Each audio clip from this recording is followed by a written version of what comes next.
Welcome students, I am Shashank Tripathi. Today we are going to see model question paper, model solved question paper in this lecture. इस lecture में क्या करेंगे, जैसे हमने पूरा syllabus यहाँ पे कवर किया तो हम एक क्वेश्चन पेपर भी सॉल्व करेंगे, ठीक है। तो उसमें आपको समझ में आएगा कि जो हमने करवाया ये, तो आपको उसके सॉल्यूशंस मिलेंगे तो आपको थोड़ा सा कॉन्फिडेंस आएगा। आप इसके बाकी के पेपर्स भी सॉल्व कर सकते हो, ठीक है। आपको थोड़ा सा आइडिया लग जाएगा कि क्या करना है, कैसे करना है। ओके, उससे उससे पहले स्टार्ट करने से पहले मैं ज़रा आपको क्वेश्चन पेपर दिखा देता हूँ कि क्वेश्चन पेपर में क्या है। थोड़ा सा उससे फिर आपको आइडिया लग जाएगा कि किस तरीके से ये होने वाला है। सो ये यहाँ पे मेरे पास क्वेश्चन पेपर है, तो आप ये देख सकते हो यहाँ पे।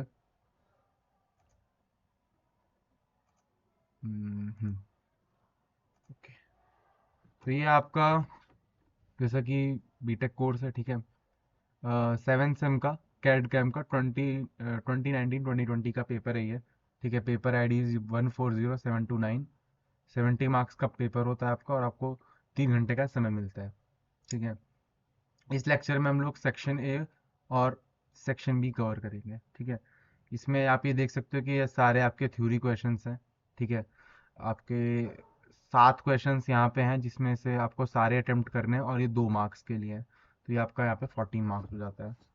और सेक्शन बी अगर आप देखते हो तो यहाँ पे आपको टोटल 5 क्वेश्चंस दिए हैं, ठीक है। 5 क्वेश्चंस में से अटेम्प्ट एनी 3 बोला है, 3 मार्क्स के लिए, फिर आपका टोटल 21 मार्क्स का हो जाएगा, ठीक है। तो टोटल आपका ये जो टोटल सेक्शन ए और सेक्शन बी 35 मार्क्स का हो जाएगा।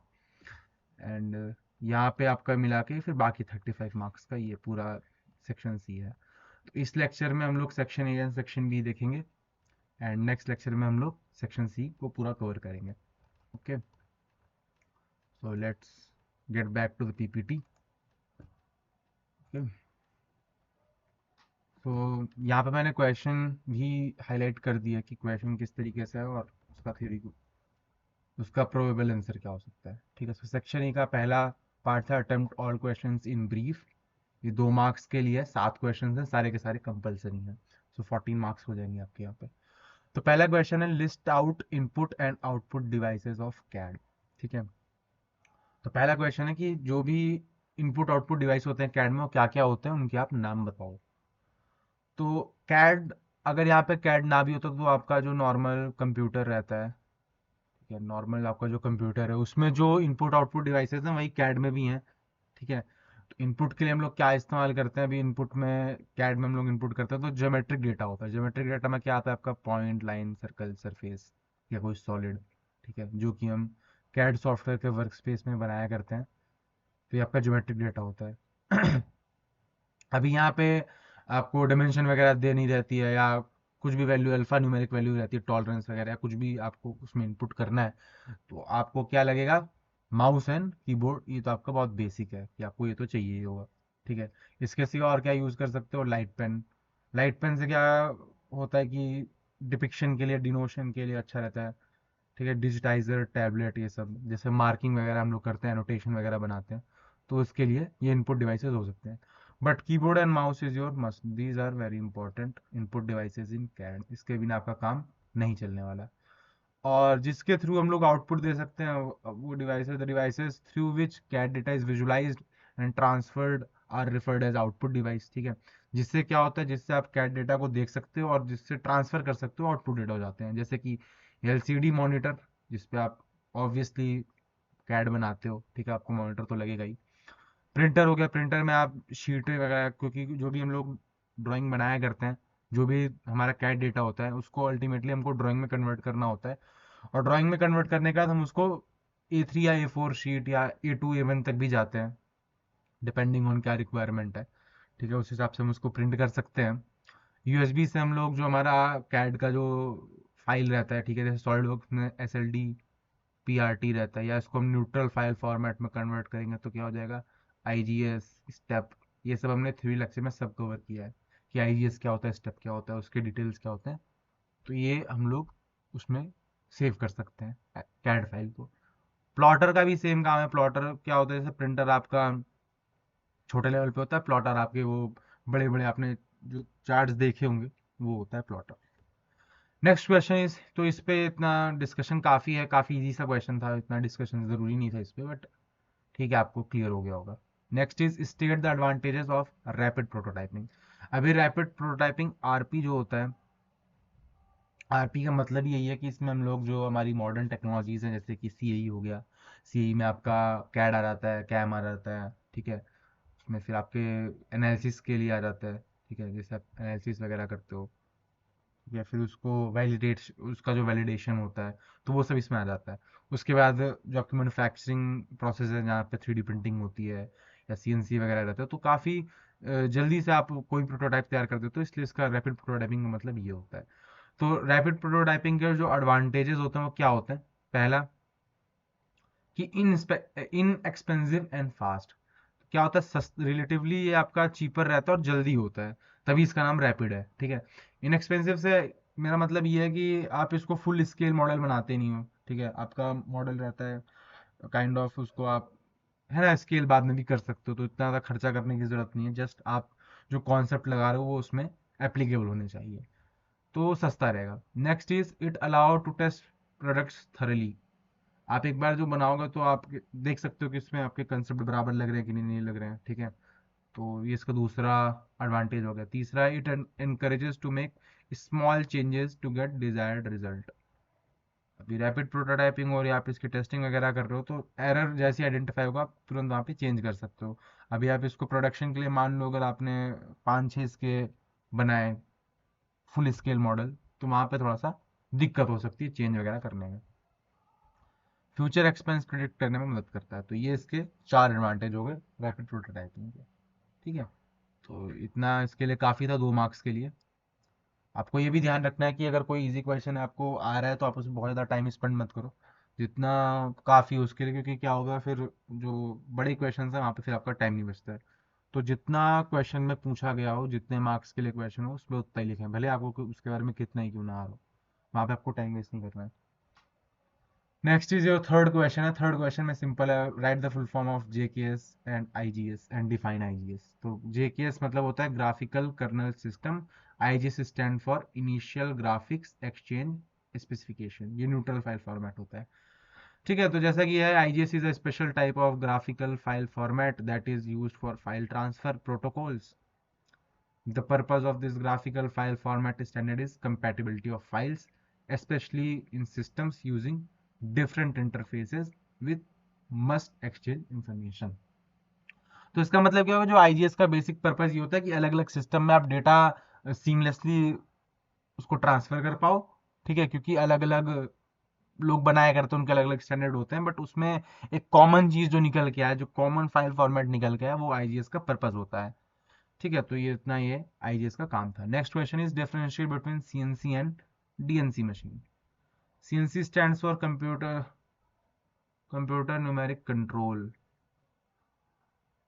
Computer numeric control. The machine is operated through numerical codes, ठीक है, ये हमने देखा था। अ कंप्यूटर, ठीक है। तो इसमें क्या है, हम लोग कोडिंग वगैरह कर सकते हैं सीएनसी मशीन में, जी कोड एम कोड का इसमें काम रहता है, ठीक है, और काफ़ी फास्ट रेट से यहाँ पे काम होता है सीएनसी, ठीक है। तो यहाँ पे आप इसका मशीन वगैरह कर सकते हो। नेक्स्ट इज और डीएनसी क्या होता है, डायरेक्ट न्यूमेरिकल कंट्रोल। तो यहाँ पे क्या होता है, नेटवर्किंग ऑफ सीएनसी। यहाँ पे आपका सीएनसी का नेटवर्क होता है डीएनसी में। इसमें क्या होता है, आपका एक जैसे मान लीजिए आपका, मैं एग्जांपल से आपको समझा देता हूँ, आपको समझ में आएगा। ये आपका यहाँ पे नेटवर्क हो गया, ठीक है, और ये आपका सेंट्रल हो गया सिस्टम। तो ये आपका 1 2 3 4, तो 4 सीएनसी मशीन का स्टेशन हो गया, और जो सेंट्रल है डीएनसी हो गया, ठीक है।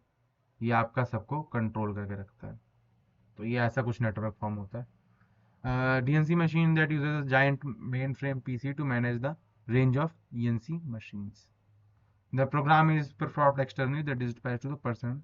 The the program is performed externally, then dispatched to person machine. तो इसमें क्या होता है, कोडिंग वगैरह करता है, मशीन टू मशीन पर्सन जाके करता है। तो नेटवर्क ऑफ सीएनसी होता है डीएनसी में, इतना ही, ज्यादा कुछ यहाँ पे खास है नहीं। नेक्स्ट यहाँ पे बोला है what is Bezier curve, right it's purpose.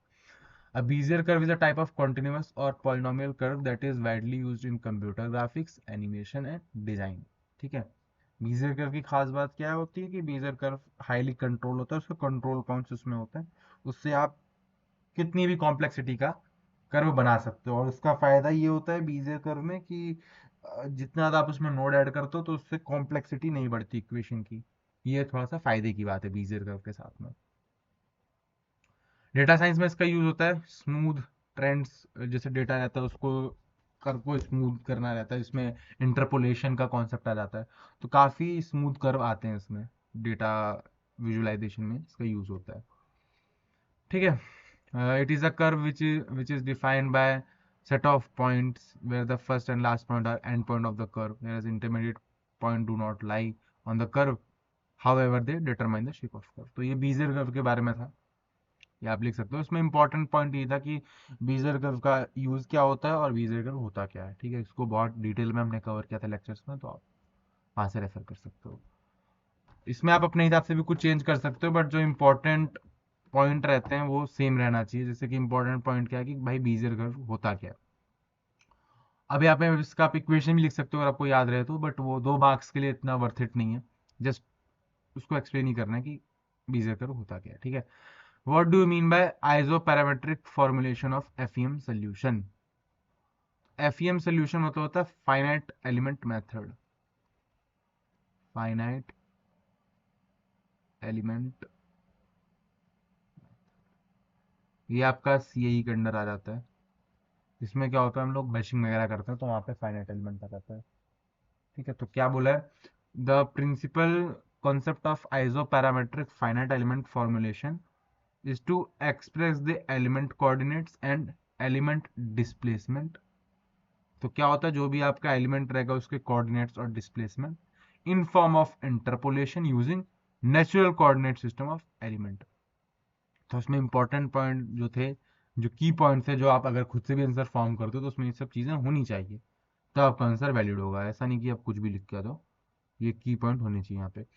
These isoparametric elements or of simply shape expressed in natural coordinate system known as master elements and are transformed shape of some arbitrary curve expressed in Cartesian coordinate system। तो Cartesian coordinate system में सब इसका expression होता है और इसका main काम जो रहता है वो रहता है डिस्प्लेसमेंट और एलिमेंट के कोऑर्डिनेट्स को पता करना। ठीक है, तो ये आइसोपैरामेट्रिक फाइनाइट एलिमेंट फॉर्मुलेशन का पर्पस ये होता है। Next one is define robots and discuss the various types of robotic configuration। ठीक है, industrial robot can be defined as robot system that is use for manufacturing. Manufacturing में इसका use होता है। ठीक है, इंडस्ट्रियल रोबोट जैसे कि आपका सप्लाई चेन रहती है तो वहाँ पे पिक एंड प्लेस का, जिसका जनरल पर्पस है पिक एंड प्लेस सॉर्टिंग हो गया। ठीक है, आर्टिकुलेटेड आर्म रहते हैं तो वो जैसे सीएनसी में आपका जॉब फिट कर देते हैं, तो वो भी उसका एक पर्पस रहता है। A wide range of tasks can be performed by industrial manufacturing robot। They are included with diverse capabilities। ठीक है, तो जैसा कि मैं बताया कि पिक एंड प्लेस का इसका काम रहता है, क्लैंपिंग वगैरह कर सकता है, वेल्डिंग करा सकते हैं। ठीक है, clamping of machine, manipulation and transfer of parts. तो इसमें क्या रहता है आपका sensor, computer software, network of complex mechanical gestures. तो ये रोबोट के बारे में और उसकी जो कॉन्फ़िगरेशन रहती है उसके बारे में था 2 मार्क्स के लिए। तो यहाँ पे आपका सेक्शन ए खत्म हो जाता है। ठीक है, इतना आप इसको कवर कर दोगे तो आपका 14 मार्क्स आराम से आपको मिल जाएंगे। आई होप आपको ये क्लियर होगा। बहुत ही बेसिक क्वेश्चन थे, काफ़ी इजी क्वेश्चन थे। एक आपको ये थोड़ा सा ये अलग दिखा होगा, iso parametric formulation of FEM solution. ज़्यादा कुछ खास नहीं है यहाँ पे, जस्ट ये है कि जो आपका एलिमेंट है उसकी कैसे मैशिंग वगैरह होती है और जब उसमें लोड वगैरह लगाते हैं तो क्या डिस्प्लेसमेंट देता है वो। ठीक है, तो यही था। आई होप आपको ये क्लियर होगा। Next is your section B. जैसा कि बताया यहाँ पे 5 क्वेश्चन हैं, 3 क्वेश्चन आपको करने हैं जिसमें से, और ये 7 मार्क्स के लिए, टोटल 21 मार्क्स के लिए हो जाता है। तो पहला क्या बोला है, discuss the various types of quadratic and super quadratic surfaces available in graphics package. What do you understand by blobby objects. ठीक है, ये आपका क्वेश्चन है। तो 2 पार्ट्स में है, तो हम इसको देखेंगे कि इसको हम कवर करते हैं किस तरीके से आंसर लिखेंगे।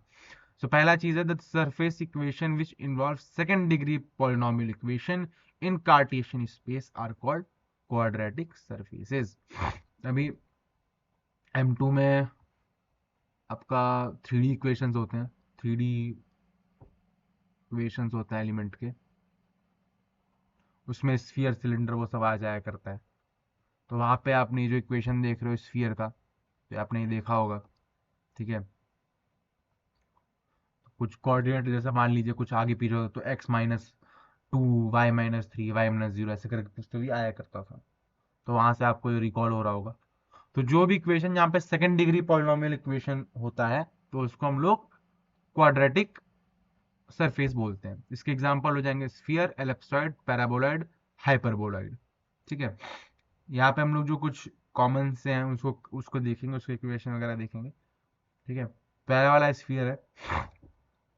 ये स्फीयर का जो आपका आर, थीटा और फाई के टर्म्स में जो रिप्रेजेंटेशन रहता है वो है। और यहाँ पे आप देख सकते हो ये स्फेरिकल कोऑर्डिनेट सिस्टम है, ठीक है। स्फेरिकल कोऑर्डिनेट सिस्टम है। और हम लोग पैरामीट्रिक इक्वेशंस में कैसे लिख सकते हैं? x equal to r cos phi cos theta, y equal to r cos phi sine theta and z equal to r sine theta. इसकी इक्वेशन अगर हम फॉर्म कर, हाँ, तो ये इस तरीके से ये इसका कार्टेशियन इक्वेशन हो जाएगा और इसका पैरामीट्रिक इक्वेशन हो जाएगा। सेम इसको एक्स वाई जी स्क्वायर में आप पुट कर दो और इस तरीके से आपको इसका इक्वेशन मिल जाएगा। इंपॉर्टेंट ये है इसमें इसका आप डायग्राम बना सकते हो, ठीक है।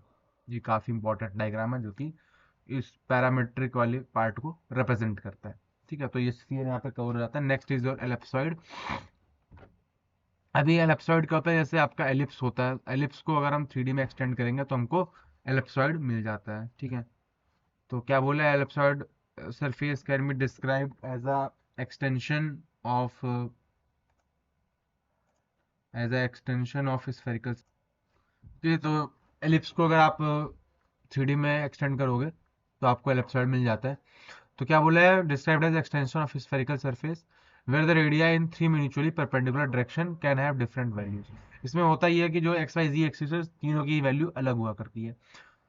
The Cartesian representation for point of surface ellipsoid, origin अगर सेंटर है तो आपके जो कार्टेशियन इक्वेशंस हैं वो ऐसे आया करते हैं। इसको मैं ऐसे फिर से एक बार आपके लिए लिख देता हूँ। R x square plus y by r y square plus z by r z square equal to 1। जहाँ पे r x r y r z की वैल्यू तीनों की वैल्यू अलग हो सकती है, ओके। तो आपका एपिसोड हो जाता है। Next is super quadratics are formed by incorporating additional parameters into quadratic equation to provide flexibility in for adjusting object shapes. तो क्या होता है सुपर क्वाड्रेटिक्स? अभी आपका क्वाड्रेटिक में आपका हमने स्फीयर और एलिप्सॉइड देखा। सुपर क्वाड्रेटिक में क्या होता है? हम लोग एडिशनल पैरामीटर का इस्तेमाल करते हैं बिसाइड्स एक्स वाई एंड जी, जो कि आपके कोऑर्डिनेट्स को डिनोट करते हैं, ठीक है। जैसे कि हम लोग इसमें जो सुपर इलिप्सिस के एग्जांपल है, सुपर इलिप्स में क्या करते हैं हम लोग? एस करके एक पैरामीटर होता है जो जिसकी कोई भी रियल वैल्यू होती है, 0 से एस तक ये लाई करती है, where s equal to 1 we get a ordinary ellipse, ठीक है। अगर एक्स की वैल्यू 1 आ गई तो नॉर्मल एलिप्स आपका आ जाएगा, ठीक है। यहाँ पे 1 आप पुट कर दोगे तो नॉर्मल एलिप्स की इक्वेशन आती है।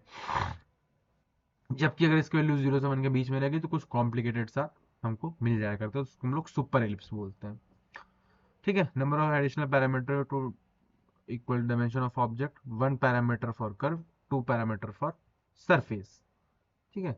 एक कर्व के लिए पैरामीटर रहता है, 2 सरफेस के लिए पैरामीटर आएंगे और इस तरीके से आपका सुपर क्वाड्रेटिक्स बनती है। तो सुपर एलिप्स का एग्जांपल है और ये कार्टेशियन कोऑर्डिनेट में एक्स वाई जी में ये इसका इक्वेशन आ जाता है। इसका एग्जांपल आप लिख सकते हो, ये भी इंपॉर्टेंट हो सकता है अगर इक्वेशन आता है तो, ओके। अभी next one is blobby object. क्या होता है ब्लॉबी ऑब्जेक्ट? हमको बताना है। तो blobby object, the blobby object is defined as the blobby object, कोई भी नॉन रिजिड रिजिड ऑब्जेक्ट जो आपकी होती है उसे ब्लॉबी ऑब्जेक्ट बोला जाता है। नॉन रिजिड से मतलब ये होता है कि आप अगर उसमें कुछ भी फोर्स वगैरह लगाओगे तो उसमें डिफॉर्मेशन हो जाएगी, ठीक है। जैसे कि या वो फोर्स को जरा भी सस्टेन नहीं करते हैं, जैसे कि cloth, rubber, liquids, water droplets. तो ये सब ब्लॉबी ऑब्जेक्ट्स में आया करते हैं। These objects tend to exhibit degree of fluidity, इसमें कुछ तो भी फ्लो करने की प्रॉपर्टी रहती है, उसको ब्लॉबी ऑब्जेक्ट बोलते हैं। अभी आप इसका रिप्रेजेंटेशन कर सकते हो ऐसे कि ऐसे कुछ तो भी रहता है ना आपका, ठीक है। कुछ मॉडल रहते हैं 3D। तो this will be example of your blobby objects, ये इसका इतना सही था। कोई भी फोर्स से किस तरीके से को डिस्टॉर्शन की जो भी एनर्जी रहती है कैसे खुद को ट्रांसफर करता है, खुद के शेप को चेंज करके, तो ये ब्लॉबी ऑब्जेक्ट के कॉन्सेप्ट हो जाते हैं। तो यहाँ पे आपका क्वेश्चन 7 मार्क्स का कवर हो जाता है। यहाँ पे हमने डिटेल में स्फीयर, सरफेस, ये सारे टॉपिक देखे, ठीक है। सबसे पहले क्वाड्रेटिक आता है, क्वाड्रेटिक में आपका स्फीयर और एलिप्सॉइड आ जाते हैं। नेक्स्ट सुपर क्वाड्रेटिक्स क्या होता है, सुपर क्वाड्रेटिक्स में हम लोग सुपर एलिप्स के बारे में डिस्कस करते हैं, ये इसका इक्वेशन है। एंड लास्ट में ब्लॉबी ऑब्जेक्ट कवर करते हैं। तो ये 7 मार्क्स के लिए सफिशियंट है।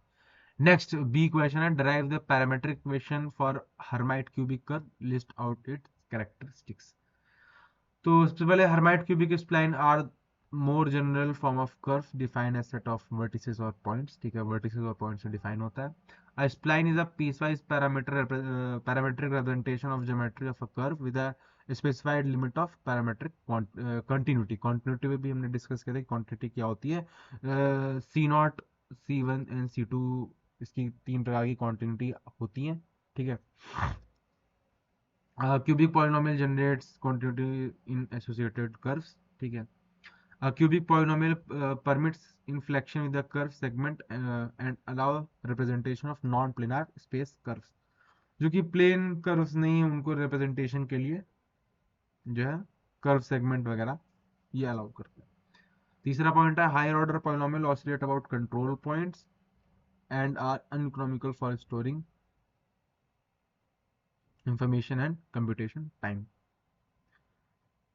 तो क्या होता है, इसमें आप डेटा वगैरह स्टोर करते हो तो काफी अनइकोनॉमिकल हो जाता है, क्योंकि प्रॉपर इंटरपोलेशन आपको हायर ऑर्डर के पॉलिनोमियल्स में नहीं मिलने वाला। तो इसके 3 प्रॉपर्टीज है, इंपॉर्टेंट है, आपको इनको याद करना पड़ेगा, क्वेश्चन आता है तो। ओके, नेक्स्ट यहाँ पे इसकी डेरिवेशन है। The parametric equation of Hermite cubic spline is given as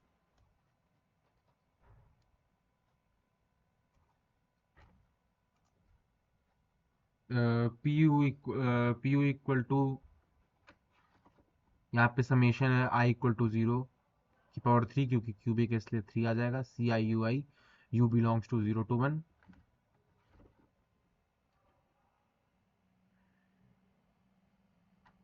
okay. u belongs to 0 to 1, फिर इसको आप एक्सपेंडेड फॉर्म में कैसे लिख सकते हो, C0, C1, C2, C3, क्योंकि 3 डिग्री कॉन्टिन्यूटी थी यहाँ पे, ठीक है। नेक्स्ट इसको मैट्रिक्स के फॉर्म में भी रिप्रेजेंट कर सकते हैं, ठीक है। इस तरीके से ही हमने पूरा डेरिवेशन देखा था लेक्चर में। तो आपको ये पूरा याद ही करना पड़ेगा, कोई ऑप्शन नहीं, एक आध बार आप प्रैक्टिस करोगे तो आपको ये आसानी से मेमोराइज हो जाएगा, ठीक है। ये इसका तीसरा क्वेश्चन है, right a short note on GIT and FMS। GIT का मतलब होता है just in time manufacturing, is a production strategy aimed in improving efficiency and reducing waste by receiving goods only as they are needed in production process। तो just in time का मतलब इतना ही होता है कि जब कोई चीज की जरूरत है तभी उसको काम करेंगे, और इससे क्या होता है, वेस्ट वगैरह प्रोड्यूस नहीं होते हैं, ठीक है। प्रोडक्शन जो लाइन रहती है काफी फास्ट रहती है, तो काफी जल्दी से काम रहेगा, और काफी जो डिमांड रहेगी ऑन डिमांड ही चीजें यहाँ पे बनती हैं। This approach minimizes the inventory cost, enhances the responsiveness to customer demand। Here are some key points about JIT manufacturing। JIT manufacturing कुछ key points हैं। सबसे पहले आता है inventory reduction, continuous improvement, demand driven production, supply relationships and waste minimization। तो ये कुछ 5 की पॉइंट्स हैं, अभी आप इसको अपने हिसाब से एक्सपेंड कर सकते हो, ठीक है। इनके अराउंड ही GIT का कॉन्सेप्ट रिवॉल्व करता है।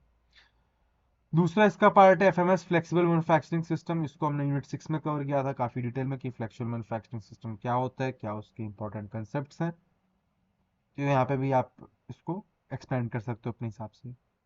यहाँ पे क्या दिया हुआ है, the flexible manufacturing system is a integrated manufacturing system of computer control machine tools, transportation and handling system under control of large computer. तो इसमें आपका जो मैन्युफैक्चरिंग में आप चाहे वो कमांड से लेके कि भाई मशीन टूल के कमांड्स क्या है, फिर उसके बाद इन्वेंट्री कैसे हैंडल करेंगे, डिस्पैचिंग वगैरह कैसे करेंगे, फिर फीडबैक वगैरह, जो भी प्रोडक्शन में पूरा प्रोसेस रहता है जो कि मैनुअल था, उसको हम कंप्यूटर की हेल्प से अगर करेंगे तो वो फ्लेक्सिबल मैन्युफैक्चरिंग सिस्टम में आ जाएगा। Flexibility is attained by having an overall system control that directs the function of both computer control machine and handling systems. दोनों की अगर साथ में वो काम करते हैं आपस में सिंक में, तो उसी को बोलते हैं हम लोग कि फ्लेक्सिबिलिटी अटेन हुई है। Flexible manufacturing system essentially comprise of three main system. तीन इसके मेन सिस्टम होते हैं। पहला होता है प्रोसेसिंग स्टेशन, वहां पे फ्लेक्सिबिलिटी अप्लाई है। दूसरा होता है automated material handling and storage system, ठीक है। एंड तीसरा वाला है सेंट्रल कंट्रोल कंप्यूटर, जो कि सब चीजों को गवर्न करेगा, सब चीज देखेगा कि बराबर से हो रही कि नहीं हो रही। सो काफी सेल्फ एक्सप्लेनेटरी है। इसके अराउंड आपके आंसर की फॉर्मेशन होनी चाहिए। अभी यहाँ पे डी वाला पार्ट है, right a word address program format in part programming for drilling 2.5 mm, drilling 2.5 mm, drilling two similar hole in rectangular plate of thickness 5 mm at point coordinates 10, 10, 25 and 55, 60 and show part on diagram BLU। BLU आपकी जो material removal होती है उसमें quantity होती है कि कितना material remove होगा, तो मटेरियल रिमूवल के क्वालिटी रहता है। ओरिजिन स्टार्ट पॉइंट है 0,0, speed spindle is 1675 RPM and feed rate is 200 mm पर मिनट। ओके, तो इसको हमने बहुत डिटेल में ही कवर किया था। सबसे पहले होता है सेट यूनिट टू मिलीमीटर, इसके लिए G21 कोड इस्तेमाल हो रहा है, ठीक है। Next one is your G17 selecting of plane, तो यहाँ पे XY प्लेन सिलेक्ट करेंगे। Next one is your absolute positioning G90, फिर G94 set feed per minute, then your M061 tool bit के सिलेक्शन के लिए। Next one is S165 M03, यहाँ पे स्पिंडल क्लॉकवाइज 1675 RPM के लिए सेट कर दिया।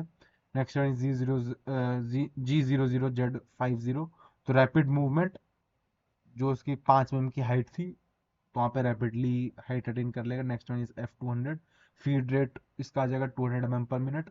नेक्स्ट वन इज G00X10Y25, पहले होल के लिए coordinate. Next one is G01Z5 drill to 5 mm depth. Next is G00Z5 retract to safety height, अभी ड्रिल किया तो ऊपर भी जाना है, ठीक है। Next is G00X55Y60 move to the second hole position. Next one is G0Z5, same drilling and moving to safe height. M05 is stop spindle, G0X0Y0 return to origin and M30 is end of program। तो इस तरीके से ये simple code है, आपका execution हो जाएगा, ठीक है। Next is define robots and discuss the various type of robotic configurations. क्या बोला, industrial robots are available in wide variety of size, shapes and physical configurations. These configurations these configurations are mainly depending on movement of joints. Those joints are prismatic joint, linear joint denoted by P, revolute joint denoted by R and spherical joint denoted by S। तो robot के बारे में हमने पहले भी discuss कर रखा है। यहाँ पे रोबोटिक जो भी जॉइंट्स वगैरह रहते हैं, जो उनके टाइप रहते हैं, हम उसको डिस्कस करेंगे। तो रोबोटिक्स जो इंडस्ट्रियल रोबोट्स होते हैं वो 5 टाइप के उसमें कन्फिग्रेशन आती हैं। पहला कार्टेशियन रोबोटिक कन्फिग्रेशन, इसमें जो आपके कार्टेशियन कोऑर्डिनेट है वो फॉलो होता है 3P, यानी कि इसमें 3 प्रिज्मेटिक जॉइंट रहते हैं। नेक्स्ट इज जो सिलेंड्रिकल रोबोट कन्फिग्रेशन PRP, यहाँ पे आपका 2 प्रिज्मेटिक जॉइंट और एक रिवॉल्यूट जॉइंट रहेगा, ठीक है। तो इसमें क्या रहता है, आपका जो जॉ रहता है और जो उसका एक आर्म रहेगा, वहाँ पे कार्टेशियन कोऑर्डिनेट फॉलो होता है। और जो रोटेशन के लिए जो रोटेशन के लिए Z एक्सिस होती है या Y एक्सिस होती है, वहाँ पे एक रिवॉल्यूट जॉइंट होता है ताकि वो 360 डिग्री रोटेशन दे सके। तीसरा आपका SCARA configuration, SCARA stands for selective compliance assembly robot arm, ठीक है। SCARA robot have 2 or 3 revolute joints that are parallel and allow robot to move in horizontal plane plus linear joint that moves vertically। तो काफी ज्यादा इसमें flexibility होती है स्कारा robots में, जहाँ पे 2 या 3 रिवॉल्यूट जॉइंट का प्रयोग होता है, ठीक है। नेक्स्ट वन इज पोलार और स्फेरिकल रोबोट कॉन्फ़िगरेशन P2R। तो यहाँ पे आपके एक आपका लीनियर जॉइंट रहता है और 2 आपके रिवॉल्यूट जॉइंट रहेंगे, ठीक है। तो polar configuration uses the telescopic arm that can be moved up and down in about a horizontal pivot. ठीक है, the pivot is mounted on rotating base, these joints provide robot with the capability to move it arm within a special space and hence the named spherical coordinate robot is sometime applied to the space. ठीक है, तो यहाँ पे आपके 5 question cover हो गए और आगे सेक्शन सी हम लोग नेक्स्ट लेक्चर में कवर करेंगे। Okay students, thank you very much. And इसके नेक्स्ट पार्ट भी आप इसको देखिए, ये 2 पार्ट में, तो ये वाला पार्ट अगर आपने देखा तो आपको आगे वाला पार्ट भी आप देखिए, तो आप फिर आपको पूरा सॉल्व पेपर समझ में आएगा। Thank you very much.